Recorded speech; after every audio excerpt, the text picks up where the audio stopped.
Ngayong umaga nga pa lang ito yung magpapakabit tayo ng compressor at magpapaayos ng turbo. Let's go!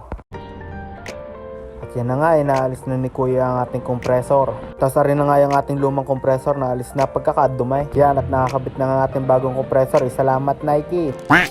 At pagkatapos nga naman ipupunta naman tayo sa paggawaan ng turbo. Ayan, i-PM nyo lang si Boss Richard, Batangas Turbo Center. Eh yun na nga, hindi na tayo ngayon sa Batangas Turbo Center. Pagkababa, bukas agad ang hold. So rin na nga, naalis na ang ating intake. Tapos ari yung actuator, ayan yung itatiming. Tapos ito yung injector, na akala namin ayan yung sira, wala lang pala sa timing ang turbo. Kaya na nga, nakaayos na ang laptop ni Boss. Sana huwag sira ang ating actuator. Kung sirain ako po, ay ginto na naman ang piyesa. So nung nagpagawa nga pala tayo ng compressor ay tayo naka-all motor, tinanggal ko ang socket sa turbo. Pag nakasaksak ganere walang throttle. Nga pala ang ating Urig Sparco NS2 for swap plus cash sa rota. Offer na kayo guys. Rin na nga, tinaalis na ni Kuya Richard ang ating actuator. Rin na nga, tornado na ni Kuya. Ganere pala ang itsura ng electronic actuator. Ganere nga pala ang tunog ng all motor. Ganere naman pag nakasaksak.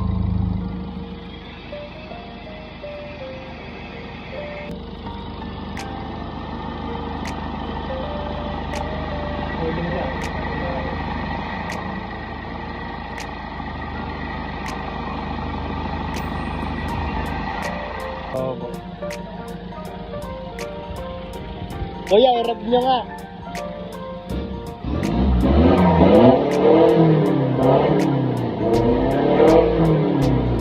Dahil nga nang naggalaw ang ating turbo, nawala ngayon sa tono si Tiffany. No more usok muna tayo, kaya happy ang mga bikers.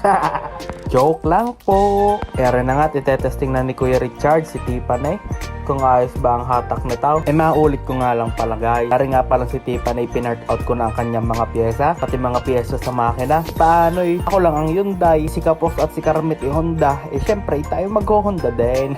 And the moment of truth, birahin mo na Kuya Richard.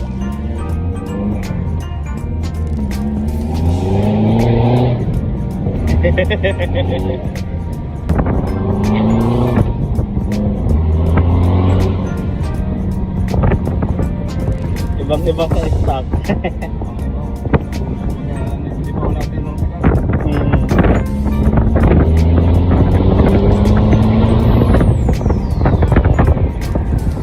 Kuya, thank you.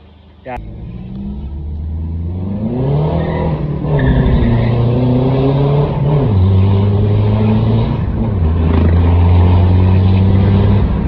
Guys, inyo uling abangan ng aking vlog dahil nang aring si Tiffany malapit-lapit nang mawala. Talaga namang mamimiss panay, aka Usok. Paalam!